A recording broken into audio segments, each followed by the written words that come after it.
আজকে বৃহস্পতিবার, তাই কিন্তু আমি সকাল ৫টার সময় উঠে পড়েছি। তো এদিকে দেখতেই পারছো আমি কিন্তু এখন উঠোন ঝাড় দিচ্ছি। আর আমার গায়ে চাদর দেখে ভেবো না এটা অনেক আগের ব্লগ। আরে গাইস না, আজকেরই ব্লগ এটা। অ্যাকচুয়ালি আজকে সকালবেলা ওঠার সাথে সাথে আমার প্রচণ্ড পরিমাণে ঠান্ডা লাগছিল। বুঝতে পারছিলাম না কেন। আর ঠান্ডাটা একটু পড়েওছে যেহেতু বৃষ্টি আবহাওয়া, ওই জন্যই। আর এত কাজ করছি তবুও কেন জানি না আমার গরম লাগছিল না।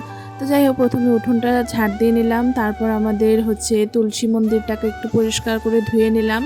তারপর এই যে সামনের বারান্দা আর কি, বারান্দা মানে কি পাকা সিঁড়িগুলো একটু মুছে নিলাম।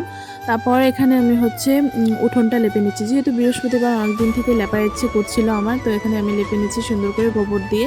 আর ওইদিকে দাদুটা বলছিল যে এই তুই কাজ করছিস, তোরটা উঠাচ্ছিস, আমারটা একটু ওঠা, আমি উঠোন ছাড় দিচ্ছি।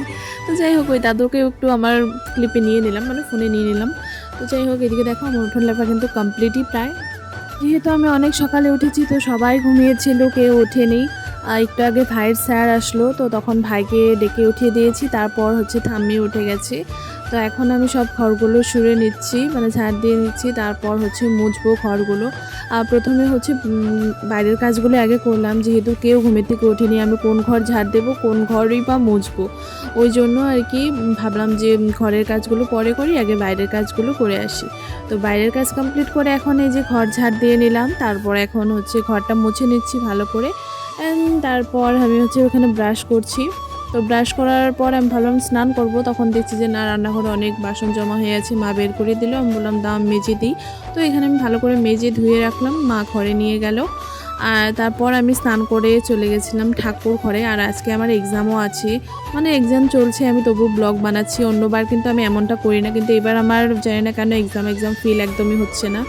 মানে ওই এক্সামের একটু আগে আমি মেলে আর কি দেখে যাচ্ছি, বই মেলে দেখে যাচ্ছি, ওই যা পারছি তাই লিখে দিয়ে আসছি, জানি না কী হবে।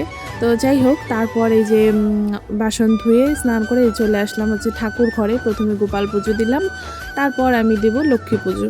আর লক্ষ্মী পুজো দিতে সত্যি বলতে আজকে ভালো লাগছে, অনেকটা ফ্রেশ ফ্রেশ লাগছে, যেহেতু অনেক সকালে উঠেছি, উঠে উঠোন লেপেছি, তারপর ঘর বারান্দা সব মুছেছি, এর জন্যই বোধহয় আজকে অনেকটা ফ্রেশ ফ্রেশ লাগছে। অন্যদিন করি, বাট আমি করি না, ওর মা করে দেয় করলে, নাহলে আমি করি না। উঠোনটা কিন্তু লেপা হয় না, সত্যি বলছি, মানে এই গরমের দিনে লেপা হয় না, ঠান্ডার দিনে হয় আর কি। তো বৃহস্পতিবার করে হয় না, কিন্তু আজকে লেপেছি, ভালো লাগছে।